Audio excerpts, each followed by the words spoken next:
What's up, CK fam? Welcome to CliffordKyeiStudios and another episode of Sanctuary Scoop. I am your host, Clifford J, here with my co-host Theo. It's your boy Theo. How you doing today, man? I'm chill. It's been good. It's been good. Last episode, the people loved it, with Moses Bliss and Marie Bliss. Yeah. And I pray you don't lose me today. Nah. I found myself. I found myself. It's crazy. All right, y'all. So we want to get into today's topic. Today, we really want to, you know who Tye Tribbett is, right?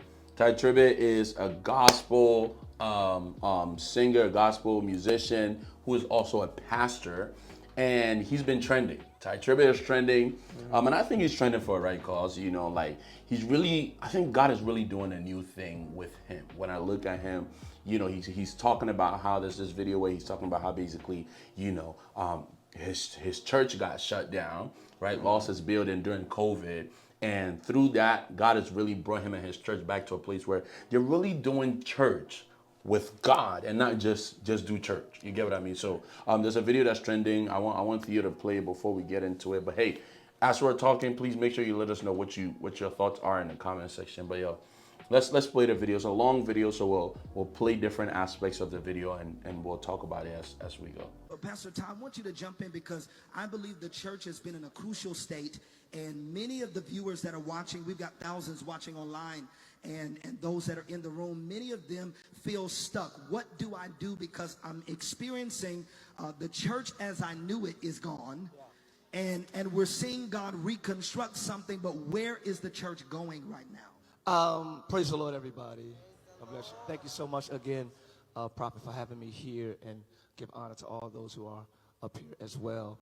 I believe the church as we knew it is no longer is a good thing, because I think since the pandemic, all the systems were shut down, because I believe a lot of the systems had to be reconstructed and rebuilt. And I think God has taken us back to his original intent with the church being us and not a building. So I think we kind of got away from what the church really is and what the church really was because of systems, because of religious practices, because of business, because of money, because of fame, and because of all these things. The church has become all of these things. So now the religious church no longer looks like choir robes, and the religious church no longer looks like that, but there's a new religious look, which is what I call the cool church, with the signs, welcome to our church, and there's nothing wrong with all of that, but these systems is what we've made mandatory for our worship experiences, where God is like, let's go back home. Homeschool is where the church is at now. Homeschool is where the church is at, where we apply the scriptures home.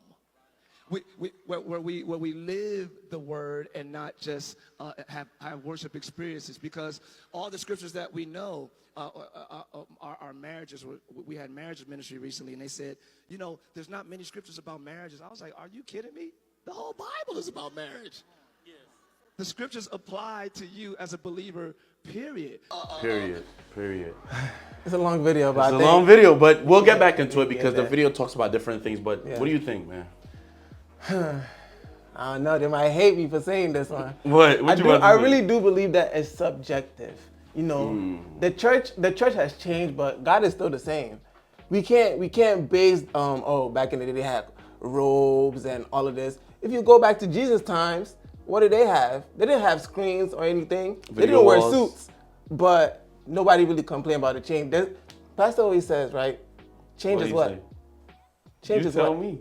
I forgot. He said change. He said change is the only constant. Change is the only constant. Mm-hmm. Right. Mm-hmm. So in this life, we can't stay the same. Mm-hmm. God is still the same, but the church, it has to change. Mm-hmm. It has to change. The reason why I said it's subjective is because his church stopped. He lost his building. He said he lost his building, right? Mm-hmm. That is him, though. But in our church, we didn't lose our building. We didn't lose members. And we actually upgraded. We actually gained a lot of members after COVID. I really do believe that it's subjective. I mean, that's what God put him through, but I don't think he should really base it off of the church is quote unquote the church is dead and we need to go back to. I don't think he know, said the old church is time. dead. Not dead. That was lack of better words. Yeah, but be not careful dead, out not there, dead, not yo. dead. Because, but like, yeah. Because I think what he's more focusing on is the systems that we use to define the church. Wait, that's what he's saying is that because before COVID, we confused. I think the church was in a place where we confused a lot of our activities with action with God, action with the Holy Spirit. So he's really saying like COVID happening shut down all the systems where God is bringing us back home, homeschool, taking us back to the place where like church.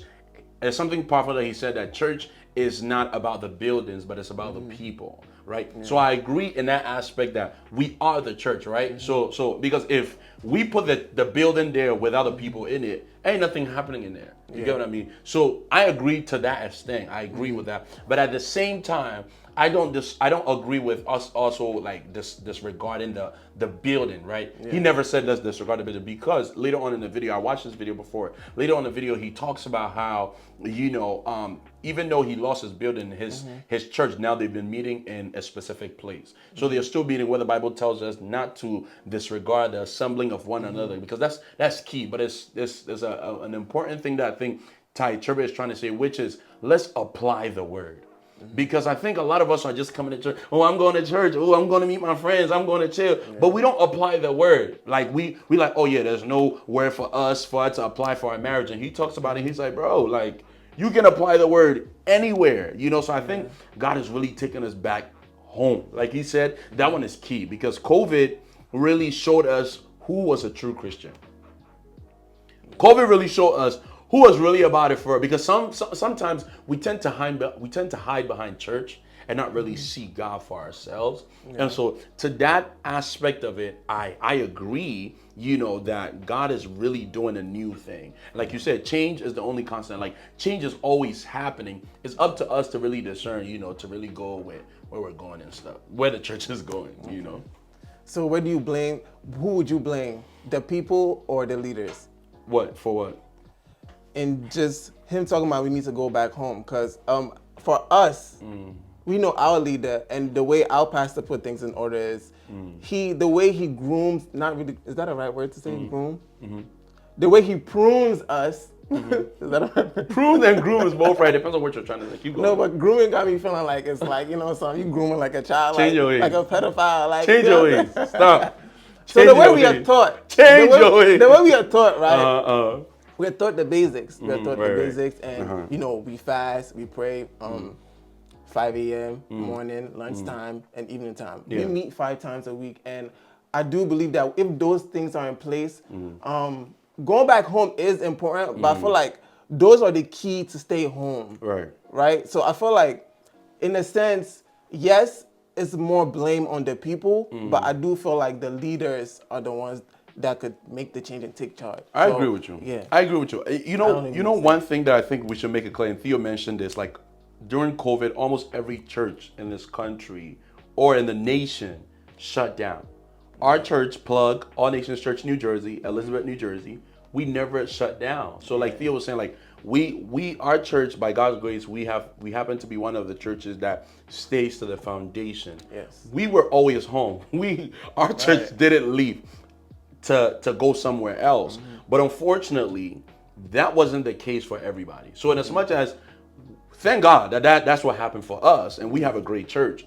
Like most churches out there didn't get what we got. You get what I mean? So I think what we really have to look at, the other day I was having a conversation with a couple of people that what is happening in America now is a lot of people are building churches on systems, and then later on they want to come and bring in the spiritual aspects of it, the fundamental things. Now they want to bring prayer. Now they want to bring and it doesn't work. Whereby if you build a church on prayer, if you build a church on fasting, if you build a church on the foundation, the fundamental things of the faith, it makes it easier for God to grow the church. So when he grows the church, Now you can be at a point where now we have to build systems to govern what God has given us. And that's what's happened to us as a church right now at our church. It's like we kept to the foundation. We're still keeping to the foundation. And then the church started growing, and now we're growing so much that there's a need for systems. And that's where we're going as a church. But oftentimes we do the opposite. We really have to look at how the early church did it. They didn't look at systems first, they tarried. They didn't look at what God is trying to, what they're trying to do first, the systems to try to give. No, they tarried. They kept the fundamental things first. And then they started to break a system. They said, well, let's appoint certain people to do certain things. Why? Because the church is growing and we must give ourselves to the ministry of the word and to prayer. And so I think that is the thing that he was saying. But before we go, there's another aspect of the video that I want us to get to just for you guys to have a better understanding, and we'll begin to round this up. So how do we get back Christ-centered in the way that we need to? I think if God called you, God should lead you. We shut down everything we thought church should be at Live Church. We lost our building. Thank God we lost our building. The Holy Land, we're not there anymore. Advent Health bought it for $32 million. I had $3,200. So I'm glad, though. I'm glad. We're in a hotel right now. We shut down our streaming. Your church doesn't stream? No. Y'all okay? No, we don't stream. But that's like, oh my God, you don't have a church if you're not online. You don't, man, we stripped everything. I ain't got no lights. I ain't got no screens. I ain't got no nothing. We got the word. We got the fellowship. We got the power of the living God. Hey, woo. You're supposed to do what you're assigned to do, not what you're assumed to do. And we become the church that does what's assumed, and we missed our assignment. Anytime we become more Martha than Mary, we always miss it. So now we're doing what we think we're supposed to do, but we're not at his feet hearing his instruction. The Bible says, I got to get out of here. I'm sorry, y'all. When Mary and them took Jesus to the little conference, and he was 12 years old, still teaching, they went a day's journey and was like, where's Jesus? And that's the church.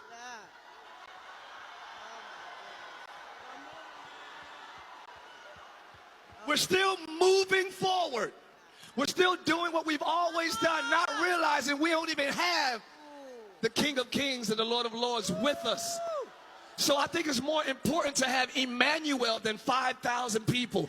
It's more important to have God with us. So how do we get back to his feet? Do what he says and not what's assumed. Get off a line. Stop looking at pastor such and such and bishop such and making that the standard of what God called you to do. Whatever God calls you to do that, and you will have good success. It might not look like good success. You might not climb the charts of the most famous churches. Who cares? This is why I love him. This is why I love him. Because he said we have to get back to the feet of Jesus. I like how he didn't just talk about a problem. What makes me listen to people online or people in general is not people who only have problems, but people who tells us the solution. He talked about what the problem is, and he said, how do we get back? And he started talking about how, I mean, you talked about this before too. Yeah. Like, we always talk about this. I'm going to remind you, and so you have a better understanding. He talked about how Mary and Martha, right, being at the feet of Jesus. We all know that story. If you don't know that story, I'm sorry, this is not preach the word. Please just go back and look at it. But basically, the sister was busy in the kitchen cooking. I'm still trying to help you. The sister was busy in the kitchen cooking, and one was at the feet of Jesus, and then the one that was in the kitchen felt like, yo, like, you know, why is she just sitting down? And Jesus was like, yo, you're busy with much serving, right? And she has found the very right thing, which is being at the feet of Jesus Christ. And so I think what has happened is that when you go to a lot of churches, you get to realize like most churches in this generation don't have presence, right? In our church, like sometimes I'm like, bro, we can stay in this forever. And literally me and Thea talk about it all the time. It's like people come to our church and they experience the presence. And the reason why that is because there's prayer happening. There's fundamental things happening. People don't take Christ outside of this. Because you hear the story, he talks about how, you know, Joseph and Mary went they went on a journey after the Jerusalem, all of that stuff. They left, and then later on they realized that Jesus wasn't with them.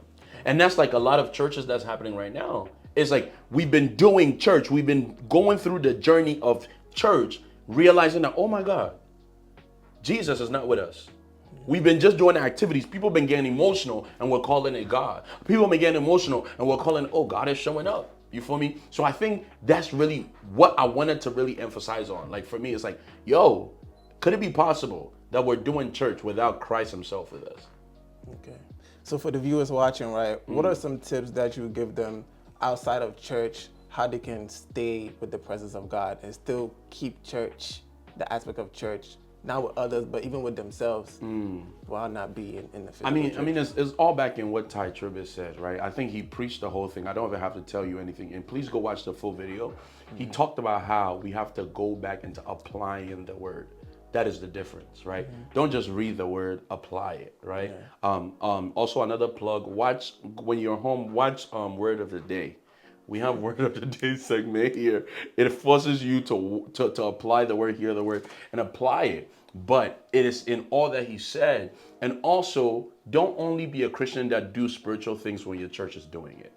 Right? Don't only pray when your church is praying. Don't only fast when your church is praying. Understand that this is your personal walk as well. The Bible said, work out your salvation with fear and trembling. You got me preaching, man. So basically, I think that as a church, we have to be more, as individuals, we have to be more intentional and not just hide behind the church. But then there's something that he said, and that's what I'm going to say to crown it, and then I'll let you give some advice to them as well. Right. He said that you're called to do what you're supposed to do, not what you're assumed to do.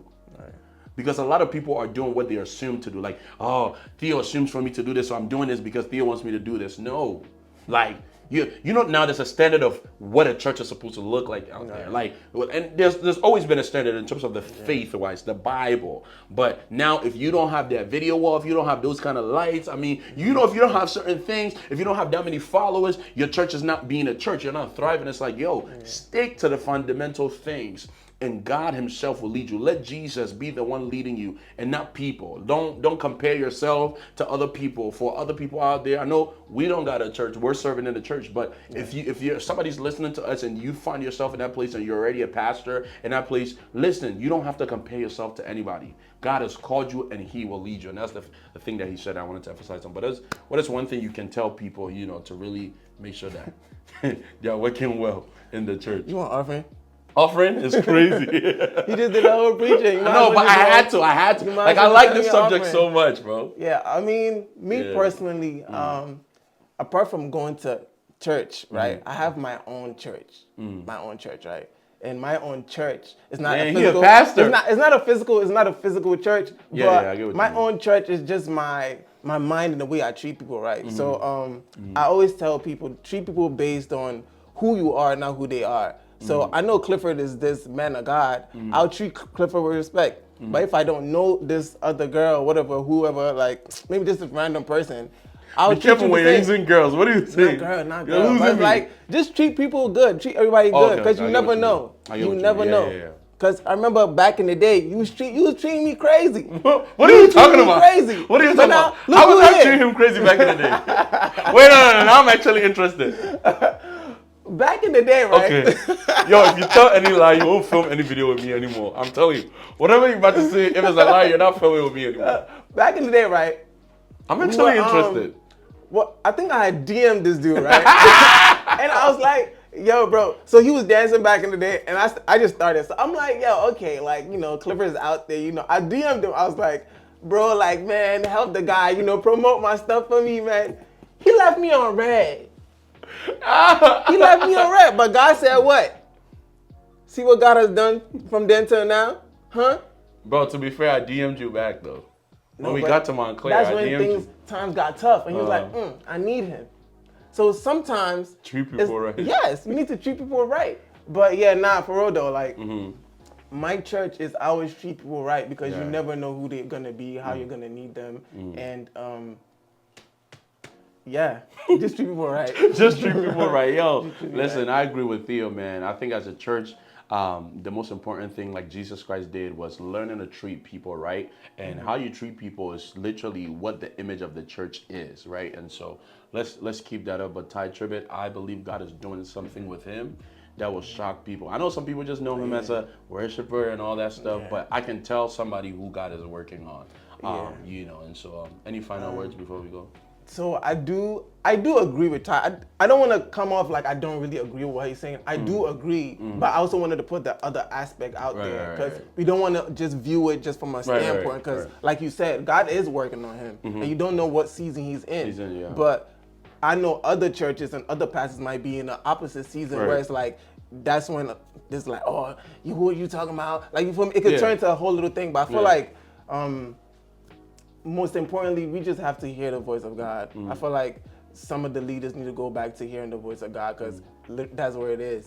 And I do believe that some people depend more on the church than God, and some pastors or leaders do depend on the church than God. So I feel like it's very subjective, but I do agree with what Tye Tribbett said. And yes, honestly, just hear the voice of God. Pastor need to hand this man keys to start a church. You already have a church, you know? No, we want to round up today's video, man. Let us know what your comments are. Let us know what your thoughts. This is what we think. We believe that the church is changing. There's a shift happening, and a shift is needed, but it shouldn't take us away from God. But that's what Tye Tribbett said. That's what we said. But then again, who are we? So that wraps up today's video. Don't forget to be blessed, be yourself, and be happy. Peace.